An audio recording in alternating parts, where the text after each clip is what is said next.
Et salut tout le monde, c'est ça. Aujourd'hui on se retrouve dans une nouvelle vidéo. Salut tout le monde, c'est François. La vidéo n'est pas encore commencée, hein. Je vous dis juste ça. J'ai eu un problème de droit d'auteur, c'est pour ça que je publie cette vidéo en retard. J'afficherai quelque chose au montage, enfin je ferai un cut aussi au montage à un endroit où justement où j'ai eu le problème de droit d'auteur pour vous expliquer. Je vous en dis pas plus, sinon ça va vous spoil sur la vidéo. Bonne vidéo. Ouais, je suis un petit peu... Il y a un problème de luminosité de ce côté-là. Hein. Bon, bref. Vous savez pourquoi on se retrouve aujourd'hui. D'accord, là, on me coupe la parole. Non, mais c'est bien, vous vous souvenez.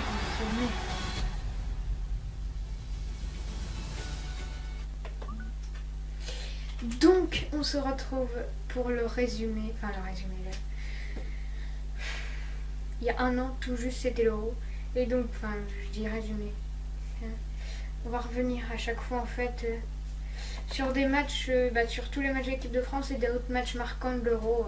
L'Euro, des matchs d'ouverture France-Roumanie le 10 juin, au 10 juillet, cette fameuse finale. C'est parti. Donc, bon, c'est pas les compos officiels, je sais, c'est écrit comme ça, mais... Après, si je mets les combos officiels, tout ça, je risque d'avoir des détections d'images et tout ça. Donc, équipe de France, on avait Hugo Lloris comme gardien.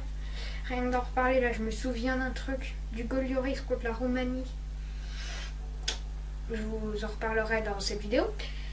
Bakary Sagna, Rami Koscielny, Evra. Pogba, Kanté, Matuidi. Antoine Griezmann, hein, le meilleur français de l'Euro. Olivier Giroud et Dimitri Payet aussi. La Roumanie, on s'en souvient. Bon, la compo roumaine, hein, je les connais pas, donc ça sert à rien qu'on regarde. Hein. Donc match d'ouverture, France-Roumanie. Les Français avaient donné comme match. Là on est à la 2e ou 3e minute de jeu, corner pour la Roumanie et boum, qu'est-ce que je vous avais dit, Hugo Lloris qui nous fait une parade exceptionnelle. On la voit sur sa ligne, la parade. À ce moment-là, j'ai frissonné, je me souviens. J'avais de la musique juste avant, mes potes en avaient encore après. Mes potes avaient encore de la musique après parce que genre ils faisaient un truc en plus et pas moi, je le fais que depuis cette année. Et genre je leur envoyais des messages pour leur dire les plus belles actions quoi. Et je me souviens, genre j'étais sur ma chaise, tu me coupes pas la parole. Donc,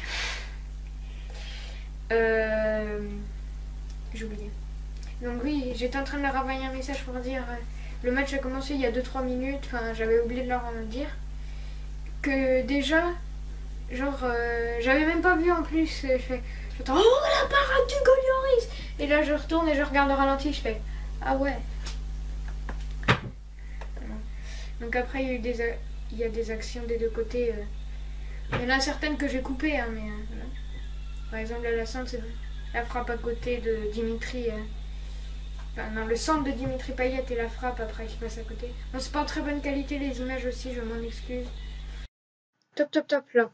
Voilà, c'est à partir de ce moment-là que l'UEFA donc a réclamé ses droits d'auteur. Pourquoi que maintenant, je ne sais pas. Bon, bref, donc à partir de maintenant, l'image va être tout simplement floutée. Comme ça, j'aurai pas de détection d'image. Et puis, bon, aussi, ma tête en haut à gauche sera floutée parce que du coup, post-production, j'ai que la vidéo. Enfin, je veux dire, je retravaille que sur la vidéo finale. C'est plus simple pour moi. Pour mon logiciel de montage, pour mon PC, tout ira plus vite et tout ça. Donc, mon visage sera flouté aussi. Mais bon, tant pis, vous verrez à peu près ce qui se passe, mais vous verrez pas vraiment bien. Puis, vous m'entendrez parler, mais moi aussi, je serai flouté. Bon, bref, bonne continuation de vidéo. Hop, le centre est là. Le poteau. Ah oui, je m'en souvenais plus du poteau. Je me dis, c'est juste un loupé, mais non. Pour que ce soit dans un résumé comme ça. Regardez. Poteau. Là, le poteau. Oh, je m'en souviens. Ah, ça me fait des frissons, des souvenirs. Oh là, c'était il y a un an. Comment j'ai déjà oublié. Ah ouais, ça aussi. Ça, j'avais oublié par contre, carrément.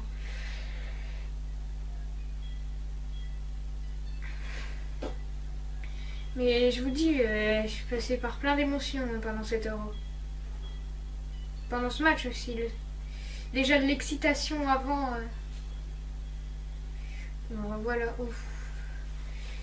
Une frappe de Griezmann.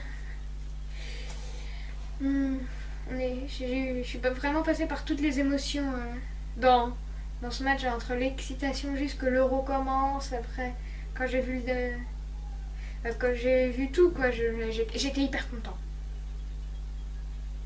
Encore un corner, Payet, la tête, c'est juste au-dessus. Ah ouais, c'est fou. C'est vraiment... La France avait clairement dominé ce match. Hein. La Roumanie avait eu la première action, mais sinon c'est la France qui avait clairement dominé ce match. Donc mi-temps toujours 0-0. Et dès l'entame de la seconde période, par contre là c'est les Roumains qui arrivent, contrôle, frappe, et ça passe à côté. Hugo Lloris s'était battu. Il n'y avait personne, il y avait un boulevard. Il était tout seul. Heureusement qu'il manque sa reprise, hein, le Roumain, parce que là... Attention Payet, la passe, attention. Le gardien qui s'en saisit facilement. Ah, encore une autre action avec Payet. Payet, il était à l'origine de beaucoup d'actions pendant ce match contre la Roumanie. La frappe là de Pogba. Je me souviens, il s'est fait écrire Pogboum dans les cheveux pendant l'Euro. Enfin, ou juste avant.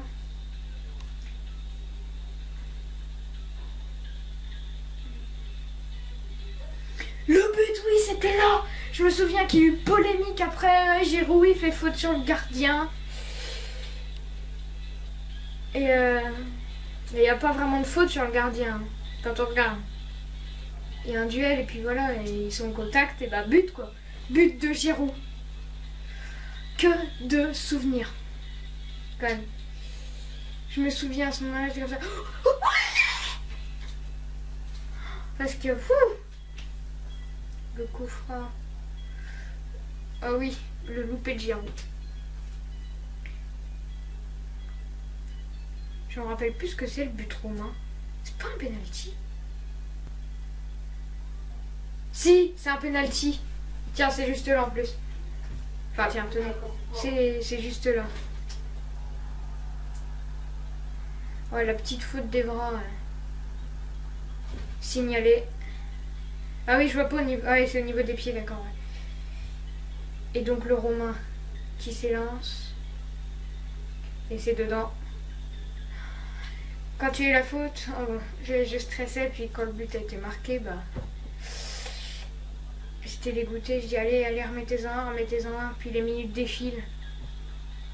Les minutes défilent.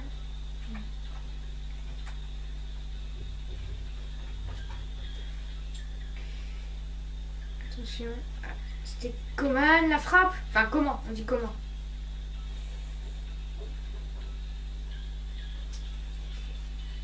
On s'en souvient par contre On s'en souvient de ce but. Je vous la repasse. Parce que c'était un magnifique but. On est d'accord. Chez moi, on a hurlé de joie tellement on était content sur ce but de Payet. Parce que gagner, c'est important de gagner à domicile. Enfin, sur le match d'ouverture, c'est important de gagner le match d'ouverture quand on est à domicile dans une grande compétition, que ce soit Euro ou Mondial. Puis on avait hyper bien commencé, donc 2 buts à 1 pour l'équipe de France. Et Payet, je me souviens, ah oui, il est sorti sur l'action d'après. Et il était ému. En même temps, marquer un but comme ça... Ouais, je crois que c'était la dernière action. Parce que c'était genre 88 ou 89e, je crois, hein, le but de Dimitri Payet. Hein. Voilà, l'arbitre. Voilà, l'arbitre donne le coup de sifflet final. Et l'équipe de France avait donc gagné 2-1. On sent la rage de la victoire, l'émotion. Et vous saviez, il y avait des fan zones. Regardez ce que ça faisait. Dans les fan zones. Dans la fan zone de Paris, après le but de Payet. Ouais, tu sais quoi, c'est une caméra 360. On peut pas voir en 360, non? Ah non, c'est quelqu'un qui avait filmé en 360. Et ben, bon, c'est la fin de cette vidéo. On se retrouve dans 3 jours. On se retrouve dans 3 jours, donc le 13 juin prochain. Ce sera mardi. Hein. On se retrouve mardi pour la prochaine vidéo. La prochaine vidéo de You Remember pour l'Euro. Alors, et c'est la fin de ce premier épisode donc sur les souvenirs de l'Euro. Il y en aura 20. Voilà, 20 vidéos en un mois. Je sais pas si je pourrais faire, mais je me suis peut-être lancé un trop gros challenge. Je sais pas, j'essaierai. Pour l'instant, j'ai 20 présélections en tout cas. Après, je pense que j'en sélectionnerai que... Allez, en tout cas plus de 10, c'est sûr. Entre 10 et 20. Je vais voir après les matchs les plus importants. Donc, en fait, au montage, là, je le ferai pendant la vidéo. J'ai oublié de le faire. Je le ferai pendant la vidéo. Enfin, pour les autres vidéos, je le ferai pendant la vidéo, en fait, pendant le match. Mais là, je le fais à la fin, comme c'est le premier match. Donc, ici, là, c'est le classement du groupe A, le groupe de la France. Alors, après ce match, donc forcément, l'Albanie et la Suisse qui se rencontraient le lendemain avaient 0 points avec 0 match joué. Voilà. France 3 points. Et comme Albanie-Suisse, c'était la Suisse qui avait gagné 1-0. Je vous montre maintenant le classement. Donc France, Suisse, Roumanie, Albanie. Tout simplement, voilà. Donc c'est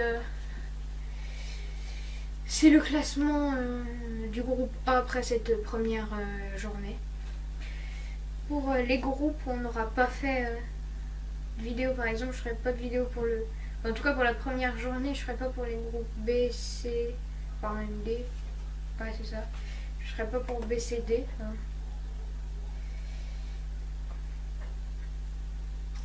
Ouais, c'est ça, je ferai pas pour B, C, D. Donc, je ferai pas pour B, C, D. Donc, au début de la prochaine vidéo, donc qui concernera un match du groupe E. Je vous dis, voilà, ce sera un match du groupe E. Donc, pour la prochaine vidéo qui concernera un match du groupe E, je vous mettrai avant les classements. Donc, A, B, C, D pour vous remémorer. Après la première journée. Voilà. Donc, c'est la fin de ce premier épisode. Et moi, je vous dis salut à tous. Bye!